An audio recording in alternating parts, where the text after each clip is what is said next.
আসসালামু আলাইকুম বন্ধুগণ, তাজ ভিলেজ ফুডে আপনাদের সকলকে স্বাগত। আশা করি আপনারা সকলেই ভালো আছেন। আজ আমি আর একটা একদম নতুন ইউনিক রেসিপি নিয়ে হাজির হয়েছি। হ্যাঁ বন্ধুরা, তো আজ আমি বানিয়ে ফেলছি রাজস্থানে বিখ্যাত ঘেওয়ার। তো মুখে দিলেই মিলিয়ে যাবে, এতটাই সফট। তো এটা আমি কিভাবে বানিয়ে নিচ্ছি দেখে নিন। তো এখানে আমি ঘিটাকে গরম করে নিয়েছি। তো আমি মাঝারি সাইজে 2 চামচ নিয়েছি, এটা 4 চামচের 4 চামচ হয়ে যাবে। তো এখানে 2 চামচে যথেষ্ট। তো আমি আগের দিনে বাটিতে বরফ বসিয়ে রেখে দিয়েছিলাম। তো আপনারা চাইলে ছোট ছোট বরফও বসাতে পারেন, আমি এখানে একটা বাটিতেই বসিয়েছিলাম। তো এই বাটির বরফ নিয়ে একদম যে ঘিটার ওপরে দেখুন আমি কিভাবে এটা করে নিচ্ছি। এটা বরফটা এর সঙ্গে ঘুরিয়ে নিচ্ছি, কত সুন্দর একটা ক্রিমি ভাব চলে আসছে। দেখুন, দেখেই বুঝতে পারছেন কত সুন্দর লাগছে দেখতে, তাই না? যে ঘি আছে বলে এটা বোঝাই যাচ্ছে না, মনে হচ্ছে যেন একটা ক্রিম চলে এসেছে। এটা আমার হয়ে গেছে। বরফটা আমি সরিয়ে নেব। আর এর মধ্যে যে এক্সট্রা পানিটা আছে সে পানিটা আমি বার করে নেব।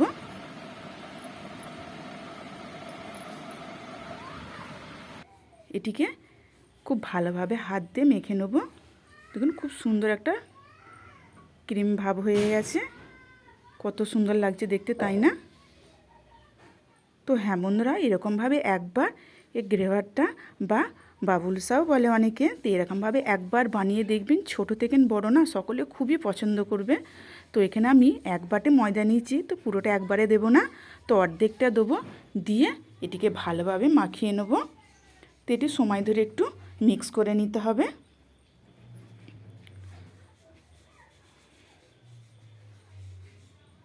আর যে অর্ধেকটা ছিল সেটাও দিয়ে আমি ভালোভাবে মাখিয়ে নেব।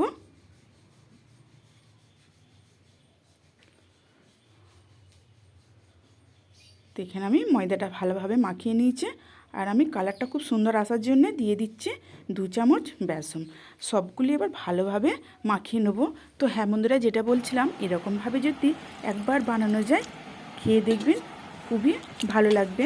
তো এখানে আমি একদম দিয়ে দিচ্ছি ডিপ ফ্রিজ থেকে বার করে পানি। তো একদমই ঠান্ডা, যতটা ঠান্ডা হবে ততই ভালো। এটা আমার বরফ, পানিটাই বরফ হয়ে গেছিলো, বরফটা একটু গলে গেছে। তো একদম রুম টেম্পারেচার পানি দেওয়া যাবে না, একদম ডিপ ফ্রিজ থেকে পানি বার করে দিতে হবে। তো এখানে আমি দিয়ে দিচ্ছি 1 কাপ দুধ। দুধটা একদম ডিপ ফ্রিজ থেকে বার করা হয়েছে। মোট কথা এতে যতটা ঠান্ডা হবে ততই ভালো।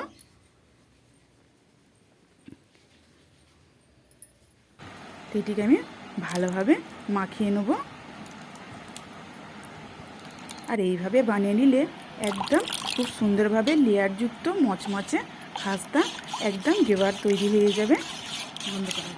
তো আমি একটু এতে পানি দিয়ে দিলাম। আর বেড়াটা কি ঠিক যেরকম হবে দেখুন, এই যে একটা পাতলা একটা লেয়ার থাকবে সেরকমই চামচটার মধ্যে, তো সেরকমই ঠিক আমার এই ব্যাটারটা তৈরি হয়ে গেছে।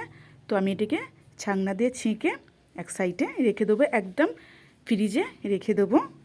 তো এটিকে ভালোভাবে ছেঁকে নেবো। তো অবশ্যই এটা ছেঁকে নিতে হবে। তো এদিকে আমার ছাঁকা হয়ে গেছে, ফ্রিজে আমি রেখে দিয়েছি। তো আমি আবার একটা সসপ্যান বসিয়ে দিয়েছি আর দিয়ে দিচ্ছি চিনি আর দিয়ে দিলাম হচ্ছে পানি। তো এটা আমার ফুটে গেছে। যখন চিনি সিরাপটা যে করে নেবো, কোনো একটার বা দুটার করার কোনো প্রয়োজন নেই। হালকা যে চ্যাটচ্যাটে ভাব আসে না, সেরকম হলেই যথেষ্ট। এই যে দেখুন একদম হালকা চ্যাটচ্যাটে ভাব চলে এসছে। তো এটা আমি তুলে নেবো, হয়ে গেছে আমার। তো এবার যে মালাইটা তৈরি করে নেবো বা রাবড়িটা তৈরি করে নেবো, তার জন্য আমি নিয়ে নিচ্ছি 1/2 লিটার দুধ। আর এর সঙ্গেই মালাই আছে। তো দুধটা আমার সব দেওয়া হয়ে গেছে। আর আমি এতে দিয়ে দেবো গুঁড়া দুধ। তো আমার এখানে প্যাকেটটা ছোট বলে আমি এখানে 4 প্যাকেট নিয়েছি, আপনারা চাইলেন 2 প্যাকেটও নিয়ে নিতে পারেন বড় সাইজের প্যাকেট হলে। তো এটিকে ভালোভাবে মিশিয়ে নেব। তো হ্যাঁ বন্ধুরা, এরকমভাবে একবার ঘেভারটা বানিয়ে দেখবেন, লেয়ারযুক্ত একদম মুচমুচে। আর যে রাবড়িটা দেওয়া হবে সেটার জন্য আরও টেস্টটা বাড়িয়ে দেবে। তো সকলে জানতে চাইবে যে কিভাবে বানানো হয়েছে, যে খাবে সেই জানতে চাইবে। তো এতটাই টেস্ট হবে। এটিকে ভালোভাবে আমি মিক্স করে নিচ্ছি। এটিকে ভালোভাবে নেড়ে নিতে হবে, তা না কী হবে, নিচে বসে যাবে। দেখুন রাবড়িটা আমার কতটা ঘন হয়ে গেছে। এটিকে আবারও ভালোভাবে নেড়ে নেব। তো এখানে আমার মালাই বা রাবড়িটা হয়ে গেছে, এটিকে আমি একটা জায়গায় তুলে নেব। তো আমি এখানে গ্যাসে দিয়ে দিচ্ছি একটা সসপ্যান। তো যেটাই ঘেবারটা তৈরি করবেন সেটাই হলো সবথেকে ইম্পর্টেন্ট, যে যাতে তেলটা দেওয়া হবে সেই মাপেরই ঘেবারটা তৈরি হবে। তো আমি এখানে দিয়ে দিচ্ছি সসপ্যান। সসপ্যানের অর্ধেকের একটু বেশি তেল দিয়ে দিয়েছি। তো তেলটা খুব গরম করে নিতে পার। চামচটা যেহেতু মাঝারি সাইজে, তো আমি এখানে অল্প অল্প একটু করে ব্যাটার দেবো। আর দেখুন বাবলসটা উপরে উঠলে একটু কমে গেলে আবার একটু করে ব্যাটার দিতে হবে। একদমই অনেকটা দেওয়া যাবে না, একদমই অল্প অল্প করে উঠে দিতে হবে। তো আমি কীভাবে দেখছি দেখেই নিশ্চয়ই বুঝতে পারছি।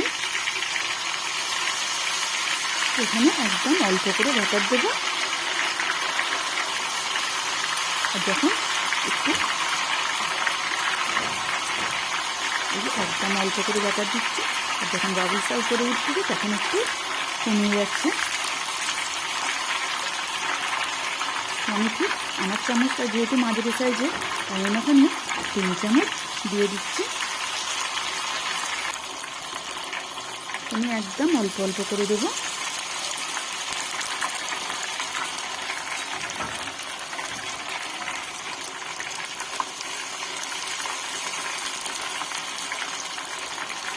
তো একদম অল্প অল্প করে দিচ্ছি।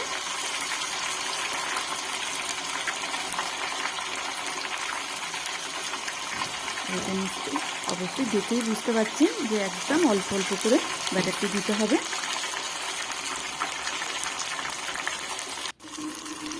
আর দেখুন চারি সাইডটি কত সুন্দর কালার চলে এসেছে। তো এটা আমার হয়ে গেছে, আমি তুলে নিচ্ছি। দেখুন কালারটি কত সুন্দর চলে এসেছে। ঠিক একইভাবে আবারও একটি আমি তৈরি করে নিচ্ছি, অল্প অল্প করে ব্যাটার দিচ্ছি।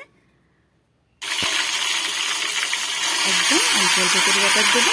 আর যখন উপরে পুরো একদম ঝাঁটটা উঠে উঠছে তখনই কম করে নেবো। আবার যখন একটু ঝাঁটটা কমে যাবে তখনই আবার ব্যাটারটা দেবো। একদমই অল্প অল্প করে দিয়ে দেবো।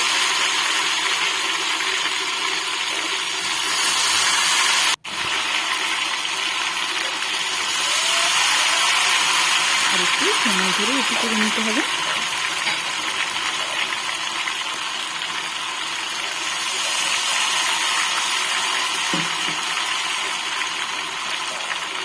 একদম অল্প করে আমি ব্যাটার দিয়ে দিচ্ছি।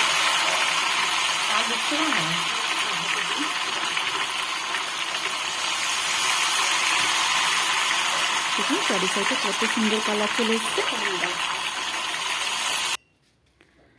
তো যখন এটা চারি সাইডে কালার হয়ে যাবে, একটি ছুরি বা কাঁটা চামচের সাহায্যে সাইডটা একটু তুলে নিলেই দেখুন নিজে ইচ্ছেই না এটা উঠে যাবে খুব সুন্দরভাবে। আর দেখুন কালারটি কত সুন্দর হয়ে গেছে। দেখুন একদম হালকা হয়ে না উপরে উঠে পড়বে। আর কালারটিও কত সুন্দর চলে এসেছে দেখুন।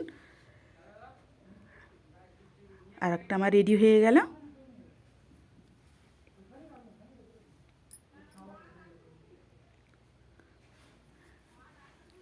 আর বানানো না একদমই সহজ আর খেতে অসাধারণ। তো যে একবার খাবে সে মুখে লেগে থাকবে, আবার বানাতে বলবে যে এতটাই টেস্ট হয়, আর একবার এটি খাওয়া যায়। তো আবারও ঠিক একইভাবে আমি সবগুলো ঘিরেবার তৈরি করে নেব। আর ওই যে অল্প অল্প করে একদম ব্যাটারটি দেব। ব্যাস আমার আবারও একটা রেডি হয়ে গেল। আর দেখুন কালারটি কত সুন্দর চলে এসেছে, তাই না? ভালোভাবে তেলটা আমি ঝরিয়ে নেব। তোমার সবগুলো রেডি হয়ে গেছে। তো আমি একটা নিয়ে নেব। একটা নিয়ে উপর থেকে যে চিনির সিরাপটা তৈরি করে রেখেছিলাম সেটি উপর থেকে দিয়ে দেবো। আর চিনির সিরাপটা কত গাঢ় হয়ে গেছে। ভালোভাবে চিনির সিরাপটা আমি দিয়ে দেবো। ভিডিওটি যদি আমার ভালো লেগে থাকে লাইক কমেন্ট অ্যান্ড সাবস্ক্রাইব করে বেল আইকন প্রেস করে অল করতে ভুলবেন না। প্লিজ প্লিজ সাবস্ক্রাইবটি করে দেবেন আর বেশি বেশি করে শেয়ার করে দেবেন। ব্যাস উপর থেকে একদম ভালোভাবে মালাই বা রাবিটা যে তৈরি করে রেখেছিলাম সেটা মাখিয়ে দেবো। আর আপনার হাতের কাছে পেস্তা বা থাকলে উপর থেকে ছড়িয়ে দিলে, আমার কাছে কাজু বাদাম ছিল তাই উপর থেকে একটু ছড়িয়ে দিচ্ছি। ব্যাস, আজকে আমার রেডি গরবা।